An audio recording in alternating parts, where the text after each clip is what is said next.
The early morning fog clung to the ridges outside Mersa Matruh, Egypt, on the 22nd of November, 1942, as Oberleutnant Heinrich Dornberger adjusted the scope of his binoculars over the rim of a sand-coloured dune. The desert air was brittle with cold, and the faint taste of salt from the Mediterranean hung on the wind. Dornberger, assigned to the Afrika Korps Panzerjäger Abteilung II, had spent the last fortnight in near-constant skirmishes along the coastal road leading from El Alamein. His orders were precise. Intercept any enemy armoured columns attempting to flank the Axis positions, and, if captured, secure any Allied weapons of interest. A brief glance toward the scattered dunes revealed the wreckage of an abandoned Sherman M4A1, its olive-drab paint marred with shell scars, turret crumpled, and tracks half buried in sand. A subtle gleam caught Dornberger's eye, the unmistakable polished steel of an American machine gun protruding from the turret's ball mount. It was a Browning .25 caliber M4A1 heavy machine gun, an instrument of massed firepower that German field manuals only briefly acknowledged but never truly understood. Before we jump back in, tell us where you're tuning in from, and if this story touches you, make sure you're subscribed because tomorrow I've saved something extra special for you. The Germans had long regarded Allied automatic weapons as marginally effective, their technical manuals and intelligence reports describing them as clumsy, slow, and prone to yamming. German doctrine placed supreme emphasis on precision, discipline, and high-velocity rounds. Tank crews were trained to rely on the 20mm cannon of the Panzer II, the 37mm of early Panzer III variants, or the 50mm KK-38 in later upgrades. The M4A1 Browning, with its seemingly simplistic design, had been dismissed as a tool of American mass production, adequate for suppressing lightly armed infantry, but inconsequential, against the mechanized spearheads of the Wehrmacht.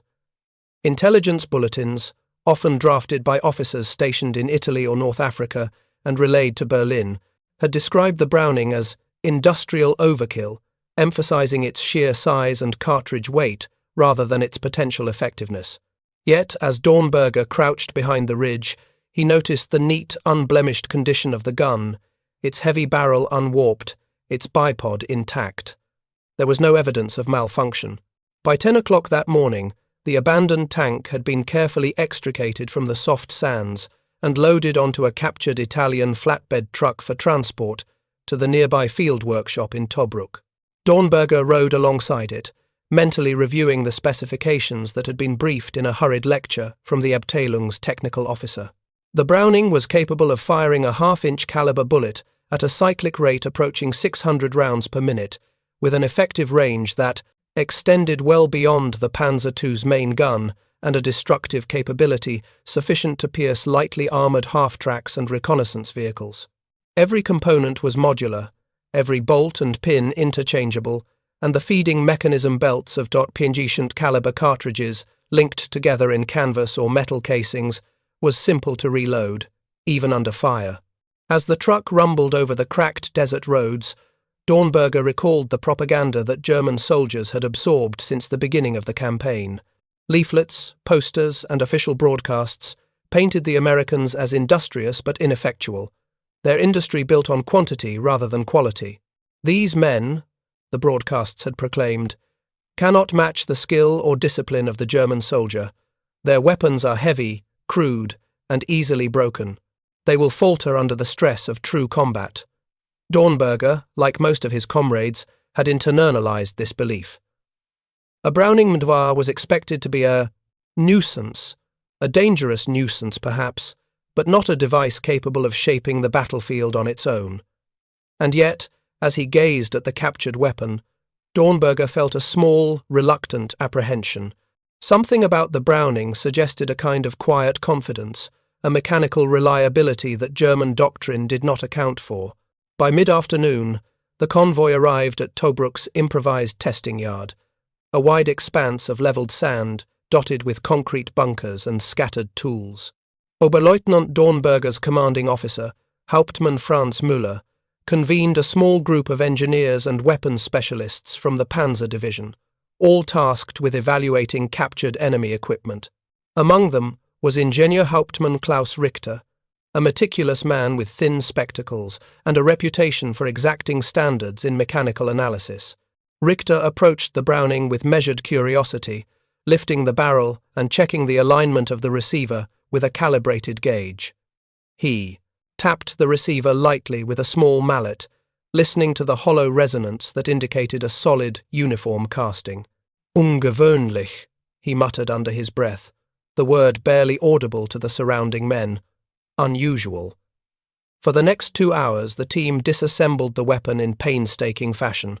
Every bolt, pin, and spring was catalogued. The breech, a single-piece assembly, demonstrated precision machining that exceeded the tolerances of any standard German heavy machine gun of equivalent size. The firing mechanism, designed to operate automatically from the recoil of the previous shot, was simple in principle, yet remarkably resilient. Richter noted that the American design minimized friction points that would typically bind under repeated firing. The Germans had experimented with recoil-operated designs since the mid-1930s, but they had generally relied on complex gearing and compensating springs that, while theoretically precise, often required constant lubrication and expert maintenance. The Browning's simplicity was a revelation. It fired rapidly, reliably, and required minimal intervention. When it came time for live fire testing, the desert wind had picked up, carrying grains of sand across the firing line. Despite the conditions, Dornberger and the engineers observed as Corporal Otto Weiss, a tank crewman recently transferred to the technical detachment, loaded the canvas belt into the weapon. The first burst echoed across the dunes. A torrent of half-inch rounds erupted from the muzzle, tearing through wooden targets, empty drums, and even lightly reinforced steel plates set 50 meters away. The speed at which the rounds discharged stunned the observers. Weiss, a young man with only basic training in small arms, adjusted the aim with ease, the Browning responding flawlessly to every movement. No yams, no misfeeds, no overheating. The weapon functioned as if it were an extension of the operator rather than a separate mechanical entity. Richter and the other engineers noted something remarkable. The Germans' standard 20mm cannon, mounted on the Panzer III and older Panzer IV variants, could achieve a higher muzzle velocity, but its rate of fire was limited and its maintenance demands severe. Continuous firing often required pauses to replace or repair worn parts, and even then, barrels warped under sustained engagement. The Browning, by contrast, maintained operational endurance without intervention, firing continuously in controlled bursts for several minutes without the slightest malfunction. One engineer, attempting to calculate the comparative firepower, whispered a hesitant observation. "It is faster than our 20mm. By far." The words spread quickly among the gathered men, a quiet acknowledgement that challenged everything they had been taught about superior German engineering. Dornberger, standing back and observing the scene, felt a mixture of professional curiosity and unease. He had seen American weapons in action before, but never with this level of performance. The simplicity of the Browning's design belied its lethality. Its rate of fire, combined with a range that allowed it to suppress enemy infantry and destroy unarmored vehicles with ease, created a tactical capability the Germans had not anticipated. The engineers began calculating production implications. If a single American workshop could produce hundreds of these weapons per month, the scale of potential Allied firepower was staggering. The propaganda that had claimed American weapons were cumbersome, over-engineered, or prone to failure now rang hollow. By late afternoon, the weapon had been fully examined and partially reassembled. Richter noted in his preliminary report that the Browning represented a level of industrial standardization and mechanical tolerance that Germany had not yet matched. Each component could be replaced with identical parts without requiring hand adjustment. Every unit tested functioned consistently, indicating a manufacturing process that relied on precision machinery and strict quality control. The implications were clear. Germany's reliance on skilled craftsmen and hand-fitted assemblies, while effective in many contexts, could not compete with the American system of mass production, without degradation of reliability. The Browning's performance exemplified a broader industrial philosophy, one that emphasized functional resilience over theoretical perfection, ease of use over elite specialization. Hauptmann Müller, typically reserved and analytical, allowed himself a rare moment of reflection. "Our 20 mm," he said quietly to Dornberger, "was never intended to sustain this kind of operation. This is a different approach, a dangerous one, if widely deployed." Technically inferior, had created a weapon that combined speed, durability, and mass-producible precision, in a manner that German doctrine had not fully anticipated. The day drew to a close with a series of field trials. The Browning was mounted on improvised tripod positions, and its fire was directed against mock armoured targets and sandbagged emplacements. Each burst demonstrated the weapon's remarkable consistency. No misfires occurred. No rounds were lost due to improper feeding or mechanical failure. German engineers meticulously recorded every observation: muzzle velocity, cyclic rate, recoil characteristics, and barrel heating patterns. Every test reinforced the unsettling conclusion that the American design was not merely sufficient. It exceeded expectations in areas the Germans had assumed were beyond the capabilities of mass production. As night fell over the desert, Dornberger and his men returned to the Tobruk barracks, their thoughts preoccupied. The Browning had revealed an uncomfortable truth. Germany's industrial and tactical assumptions about the enemy were incomplete at best and dangerously misleading at worst. In private conversation, Richter admitted that the Browning's design represented a paradigm shift in automatic weaponry, one that German engineers had been slow to appreciate. It was not the theoretical power of the gun, nor its caliber alone, but its combination of rate of fire, operational reliability, and ease of use that demanded respect. Preparing and narrating this story took us a lot of time, so if you are enjoying it, subscribe to our channel, it means a lot to us. Now, back to the story. The captured Madroux would eventually be shipped back to Germany, along with technical reports and detailed photographs of every component. Analysts at the Berlin Armaments Office would study it for months, attempting to discern how to replicate its performance without undermining their existing manufacturing philosophy. Yet the psychological impact, the sudden acknowledgement that the Americans could produce faster-firing, highly reliable weapons on an industrial scale, resonated immediately with those who had tested it firsthand. Dornberger wrote in his personal notes that night, "We assumed mastery over automatic weapons, yet one simple, well-made American machine gun has called our certainty into question. Its fire is steady, unrelenting, and far swifter than our 20 mm. We have underestimated our opponent, perhaps fatally." The experience at Tobruk did more than illuminate a technical disparity. It revealed a broader truth about the industrial and strategic environment of the Second World War. Sheer skill and doctrinal precision, while formidable, could be outmatched by consistency, mass production, and mechanical foresight. The Browning was more than a gun. It was a testament to a philosophy that prioritized operational reliability, ease of deployment, and the empowerment of ordinary soldiers to wield lethal technology without extensive training. It foreshadowed a shift in battlefield dynamics that would echo through the campaigns of 1943 and 1944, when the full scale of American industrial output would become impossible for the Wehrmacht to ignore. As dawn approached on the following day, the captured Browning lay quietly in the Tobruk workshop, surrounded by notebooks, calipers, and photographs. To the casual observer, it was simply a machine designed to fire bullets. But to the men who had tested it, it was a revelation.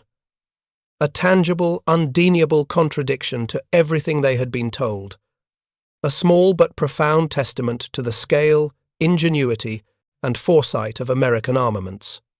It would not single-handedly win the war, but it signaled an emerging imbalance, one that Germany had neither anticipated nor fully comprehended.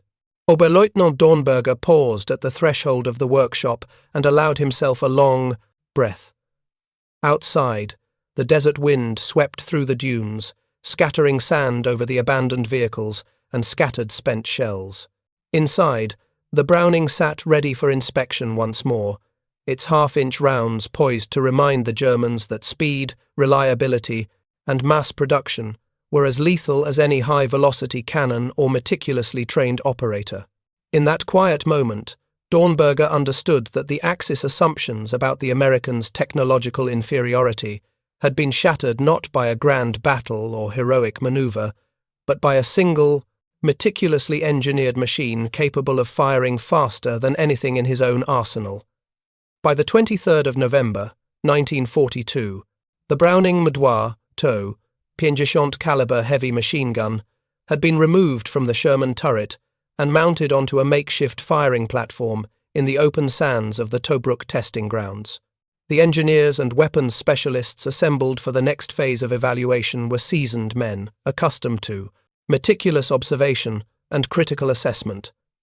Ingenieurhauptmann Klaus Richter, now joined by Oberleutnant Heinrich Dornberger and Hauptmann Franz Müller, oversaw the procedure, while a small detachment of enlisted men acted as ammunition handlers and target assistants. The air was heavy with dust and anticipation, each participant aware that this examination would either confirm their preconceptions or dismantle them entirely. The first phase of testing focused on the mechanical integrity of the weapon under sustained fire. Richter instructed Corporal Otto Weiss to load a belt of 50 cartridges into the receiver and engage in controlled bursts at a distance of 75 meters. The German engineers, used to the temperamental performance of the 20mm KFK 38, observed closely as Weiss squeezed the trigger. The Browning erupted with a rhythmic staccato, each half-inch round leaving the muzzle in perfect sequence, striking the target squarely with astonishing consistency. The engineers' notes recorded minimal spread and negligible deviation in impact points over the course of multiple bursts. Every component, the recoil spring, bolt assembly, and feed mechanism, remained perfectly aligned. No yams occurred, no misfeeds interrupted the cycle, and the barrel, although visibly warm after a minute of continuous firing, showed no signs of warping. The comparison to German weaponry was immediate and disconcerting. Even under controlled firing, the 20mm cannon required careful monitoring to prevent overpressure and barrel distortion. The Browning's half-inch rounds, while individually less powerful than a 20mm shell, combined with their rate of fire to achieve an overwhelming volume of fire. In practical terms, the Germans realized, the Browning could saturate a target area faster than the Panzer III's main armament, a capability that could suppress infantry formations or immobilize lightly armored vehicles in seconds. Oberleutnant Dornberger noted in his log, "We believed our 20mm superior in speed, yet this weapon delivers volume that cannot be matched, even in theory, by our standard cannon." The engineers then proceeded to evaluate the weapon under adverse conditions, simulating operational environments, as they might occur on the North African front. Sand was introduced into the feed mechanism to mimic desert infiltration, a common source of jamming in German automatic weapons. Each component of the Browning was exposed to dust, grit, and repeated friction. Remarkably, the weapon continued to operate without malfunction, the cartridges feeding smoothly, the bolt cycling in perfect rhythm. Richter, using a magnifying glass, inspected the moving parts for wear patterns or abrasion. The metal surfaces, treated with robust finishes, exhibited minimal degradation. "Ingenious," muttered one of the junior engineers, a word that quickly circulated among the observers. The evaluation extended to heat, tolerance, and barrel endurance. German testing of automatic weapons had long established that sustained fire produced rapid degradation in barrel alignment and metal fatigue. The Browning, however, demonstrated resilience beyond expectation.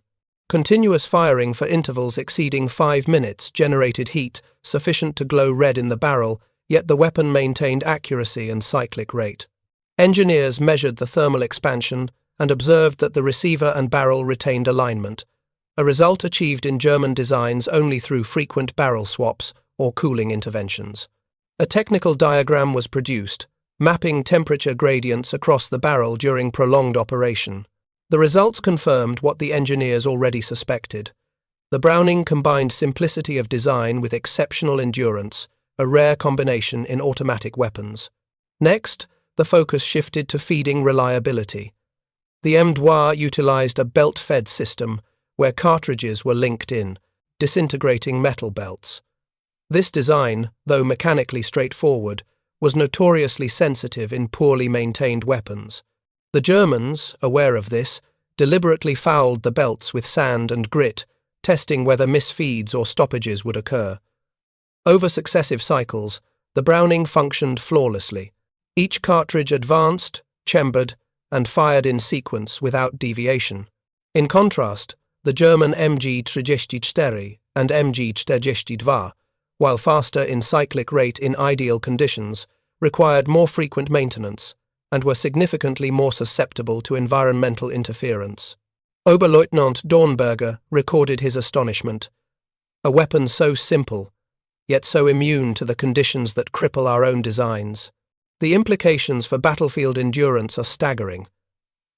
Using sandbagged targets, wooden barricades, and abandoned vehicles as proxies, the Browning was fired at increasing ranges, from 50 meters to 300 meters.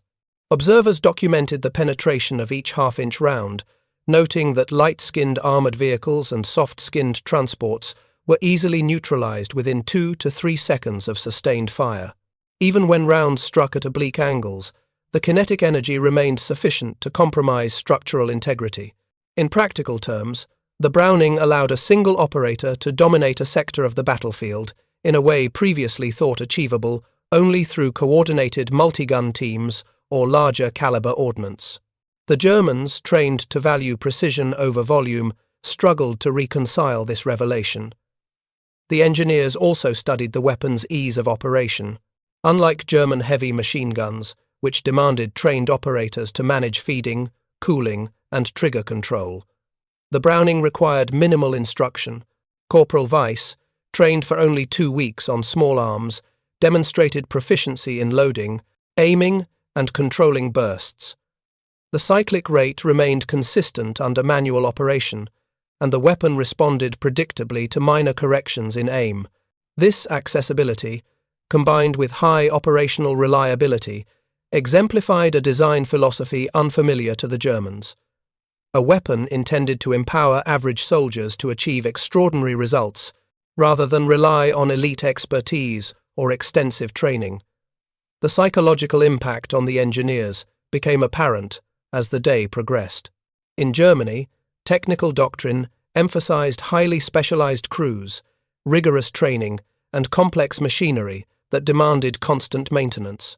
The Americans, through the Browning, demonstrated that functionality could be maximized through simplicity and mass production. The contrast was stark. While the Germans maintained an illusion of superior technical sophistication, their weapons faltered under the realities of sustained operational use.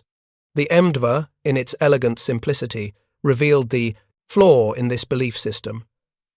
Reliability and ease of use could outperform complexity and theoretical power. The team proceeded to a more formal evaluation of the firing mechanism. Precision instruments measured the recoil impulse, bolt velocity, and cartridge discharge patterns. The results were analyzed mathematically, comparing expected output to observed performance. The Browning consistently met or exceeded projected specifications with minimal deviation. Engineers were forced to confront the fact that American industrial methods, precision, machining, modular assembly, and standardized components produced results that German craftsmanship, reliant on highly trained specialists, struggled to match on a mass scale. Each observation, each calculation, reinforced the growing realization that German assumptions about automatic weapons had been dangerously optimistic. Hauptmann Müller, overseeing the analysis, ordered a demonstration of coordinated firing. 3 Browning M4A1s were set up in a triangular formation, each targeting a separate but overlapping sector. The combined volume of fire created a wall of lead that could suppress an advancing infantry company, incapacitate lightly armored vehicles, and cover flanks without the need for additional crew or technical support. Observers measured the density of impact per square meter, calculating the effective area of suppression relative to the same number of Panzer III 20mm cannons. The results were unsettling. The Browning, in a decentralized arrangement, provided more continuous and reliable suppressive fire than an equivalent number of German light tank cannons. Richter scribbled calculations on graph paper, pausing to reread his notes. Unvermeidlich, he murmured. Unavoidable. The term captured the dawning reality. The Germans could not ignore the implications of this captured weapon. As the day waned, engineers conducted stress tests on the feed mechanism, bolt assembly, and trigger linkage. Sand, heat, and continuous operation were applied simultaneously, simulating the harshest combat conditions imaginable. The Browning continued to perform, each cycle of fire demonstrating mechanical integrity that the Germans had not anticipated. The juxtaposition with German 20mm cannons, which frequently required immediate attention under such conditions, created a quiet unease among the observers. Oberleutnant Dornberger, usually stoic, confided in Müller, "We have underestimated their capacity for industrial foresight. This weapon is faster, more reliable, and requires less skill than our own. How many more like it are there?" The engineers then considered logistical implications. The Browning's ammunition, standardized and easily transported, allowed for extended operations without specialized resupply chains. A single crewman could carry sufficient belts for sustained engagement, whereas German cannons demanded multiple operators and specialized handling of tended shells. Each observation reinforced a broader strategic insight. American industrial philosophy favored weapons that could be mass-produced, easily deployed, and operated by ordinary soldiers. German doctrine, emphasizing elite crews and precision engineering, could not replicate this model without significant restructuring of production and training methods. By the evening of the 23rd, the Browning had been fired over 10,000 rounds across multiple tests, yet it showed no significant signs of mechanical degradation. Engineers measured barrel wear, thermal expansion, and recoil stress, documenting every parameter. Each metric demonstrated that the weapon would endure far longer under sustained combat conditions than the Germans' standard automatic and light tank cannons. Where once they had approached the evaluation with detached curiosity, now they regarded the M2 with grudging respect and a recognition of its tactical potency. Hauptmann Müller requested a written assessment from Klaus Richter, who summarized the findings in a preliminary report. Every section emphasized reliability, ease of operation, modular design, rate of fire, and operational endurance.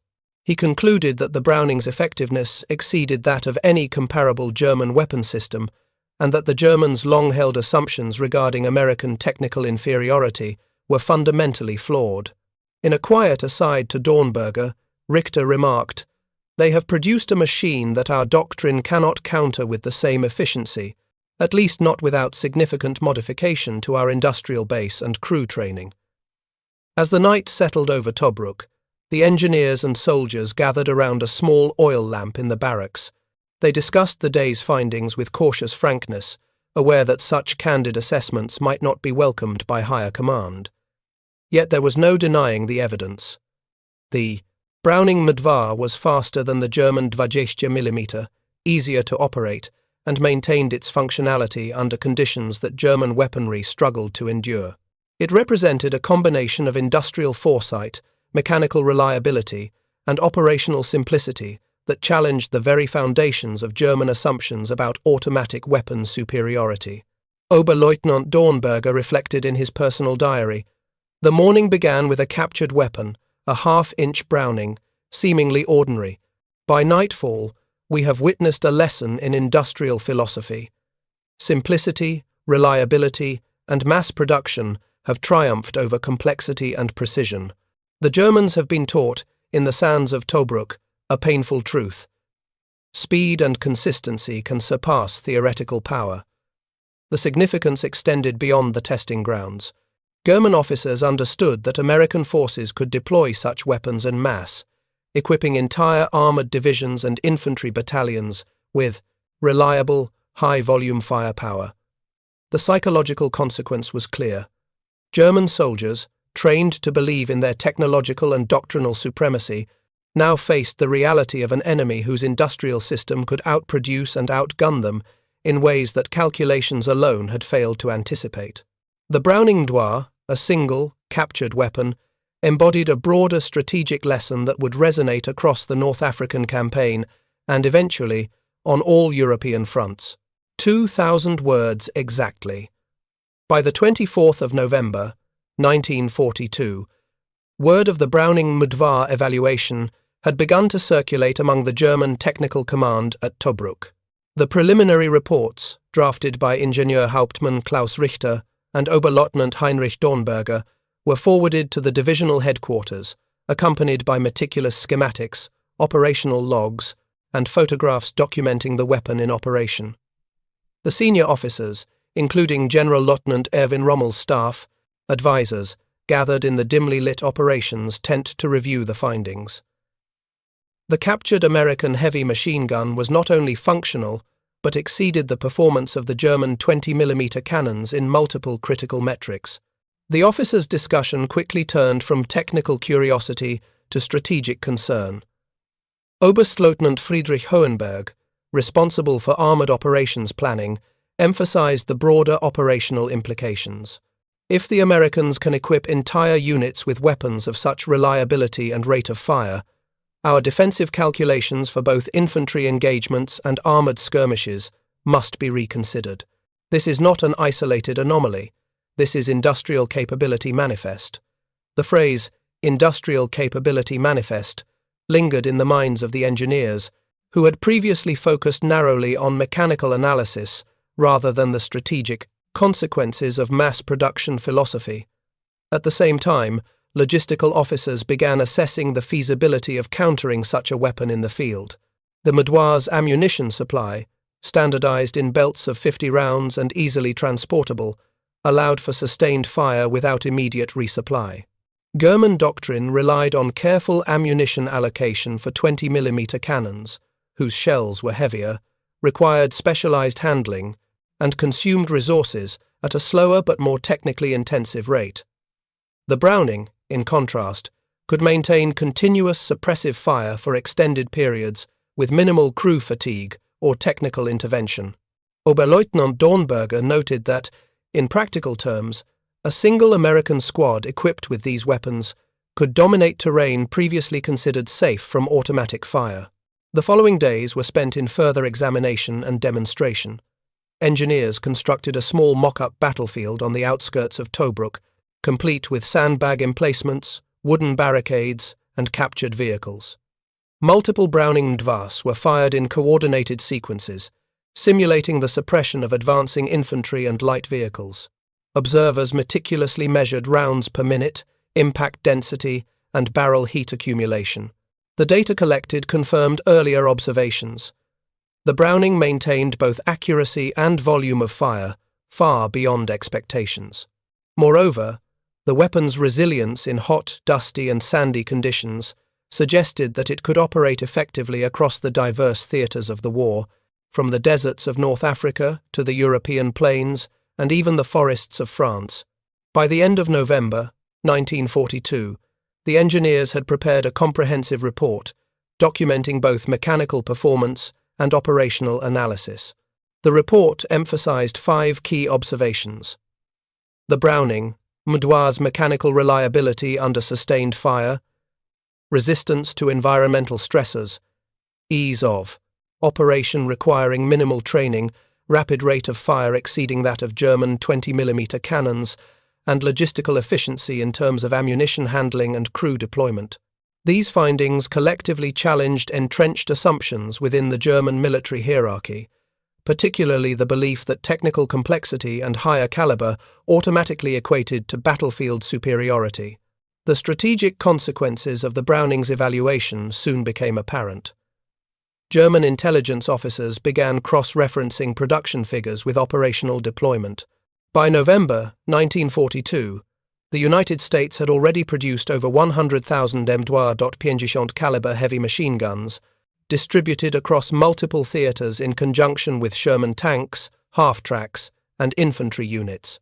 The sheer scale of production, combined with the weapon's operational simplicity, allowed American forces to deploy suppressive fire in quantities that German planners had previously considered unsustainable.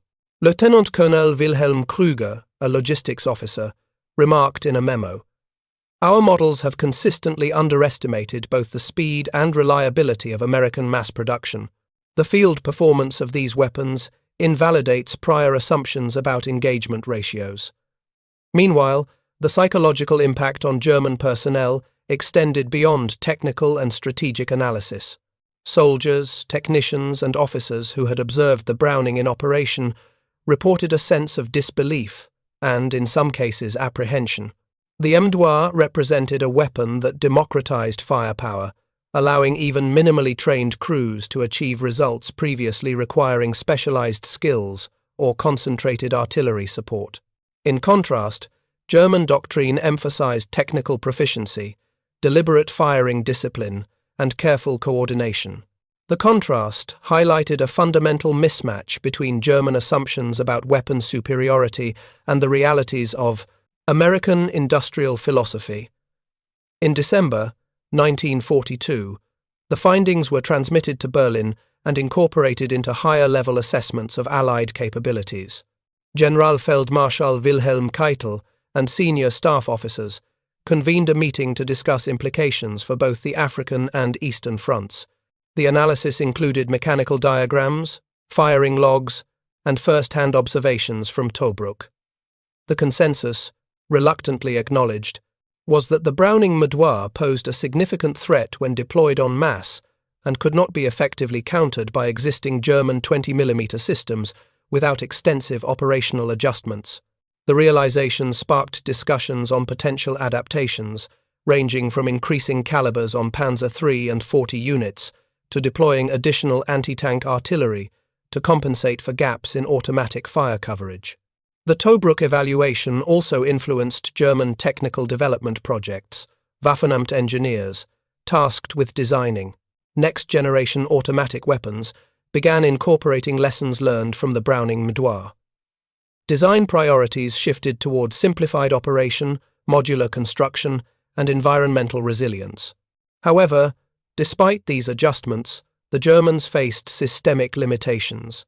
Factory capacity, labor shortages, and the time required to retrain operators and retool production lines meant that any immediate replication of the Browning's effectiveness was impossible.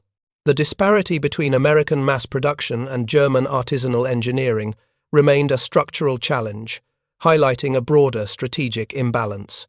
Beyond the technical and strategic dimensions, the evaluation had profound implications for German morale and psychological readiness. Frontline troops, briefed on the findings, began reassessing the effectiveness of their standard armaments relative to Allied equipment. Reports from panzer divisions in North Africa indicated growing concern over American suppressive fire capabilities.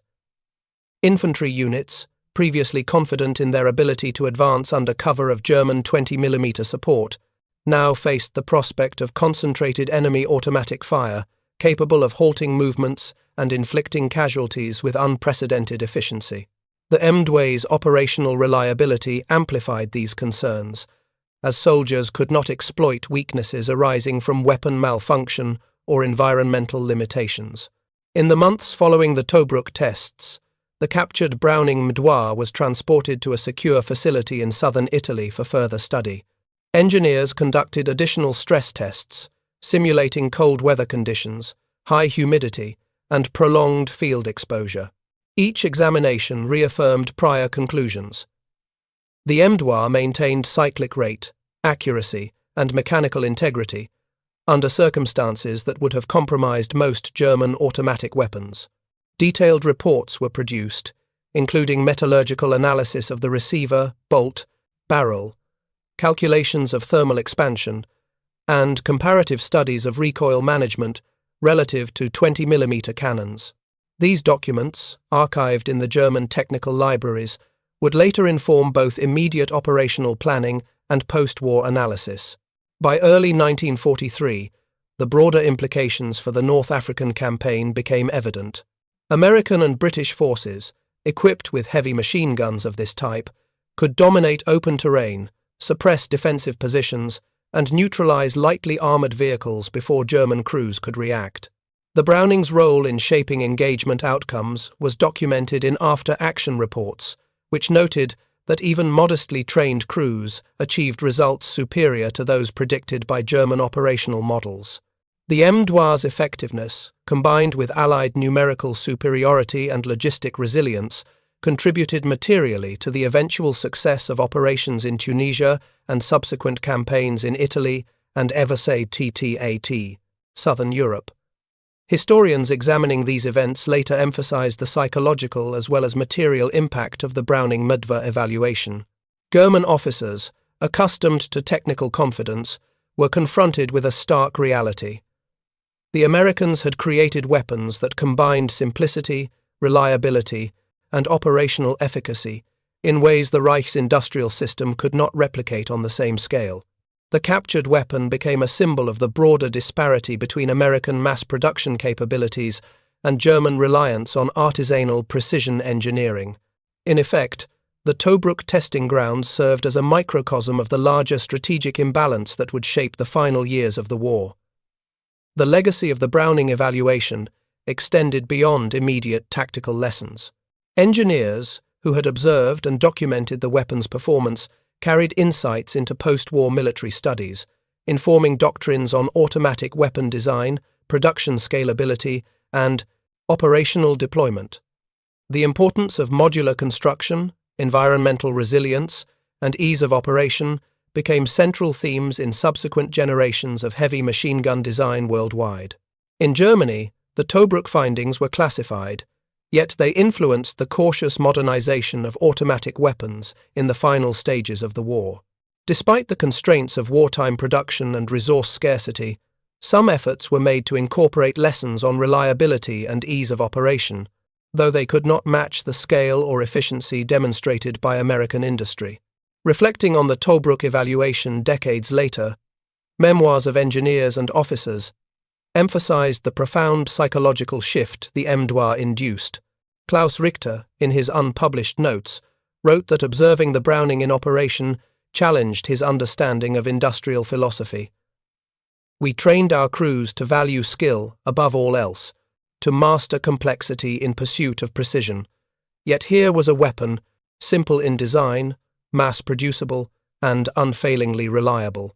It forced us to confront a truth we had long resisted, that industrial foresight can outweigh individual skill on the battlefield." Such reflections underscore the enduring significance of the event, not merely as a technical assessment, but as a revelation about the interplay between production philosophy, mechanical reliability, and combat effectiveness. By mid-1943, the Tobruk report had contributed to broader reassessments within the German High Command. Operational planners, logistics officers, and technical experts all acknowledged the implications of American mass-produced automatic weapons. The lesson was clear. Technological sophistication alone could not guarantee battlefield superiority. Weapons that were reliable, easy to operate, and deployable in large quantities could dominate engagements through sustained fire and operational flexibility. The Browning M4A1, captured in the sands of North Afrika, embodied this principle in its purest form, demonstrating that strategic advantage could be achieved not only through innovation, but also through thoughtful industrial application and disciplined production methodology. The final phase of the Tobruk evaluation involved the documentation of operational recommendations. Engineers suggested modifications to German 20mm systems, including improved feed reliability, enhanced cooling mechanisms, and simplified maintenance procedures. While some of these recommendations were implemented in subsequent production batches, systemic limitations prevented full adoption. Nonetheless, the Tobruk tests provided a rare opportunity to study enemy technology directly and draw lessons applicable to both immediate combat scenarios and long-term weapons development. The captured Browning M4A1 thus became both a tactical and pedagogical tool, influencing decisions at multiple levels of command. As the months passed and the North African campaign drew to a close, German personnel continued to reference the Tobruk evaluations in internal reports. The M4A1's performance became a benchmark against which other automatic weapons were compared. In addition to technical assessments, the reports emphasized the psychological impact on German crews facing Allied units armed with similar weapons. Observers noted that the ability to deliver continuous suppressive fire, combined with operational resilience under extreme conditions, eroded confidence in German 20mm systems and forced adjustments in tactical doctrine. The significance of the captured Browning, therefore, extended beyond its immediate mechanical performance, influencing both perception and reality in combat operations. By the conclusion of 1943, the captured Browning M4A1 had been retired from active testing and carefully preserved as part of Germany's technical archive. Its legacy, however, endured through detailed reports, technical, schematics, and first-hand accounts from engineers and officers. The weapons evaluation demonstrated, conclusively, that a combination of simplicity, mass production, reliability, and operational ease could outperform ostensibly superior technical designs that lacked these attributes. In a broader sense, the Tobruk assessment foreshadowed the growing dominance of American industrial capacity in shaping the outcome of the Second World War, providing tangible evidence that quantity, reliability, and accessibility could decisively influence battlefield success. Ultimately, the Tobruk examination of the Browning M4A1 serves as a case study in both technological and psychological revelation. The Germans, confident in their 20mm systems and doctrinal assumptions, were confronted with a weapon that challenged every precept they held about automatic firepower. Through meticulous observation, testing, and analysis, they came to understand that American design philosophy prioritized operational effectiveness and mass deployment over complexity, a principle that would resonate throughout the remainder of the war.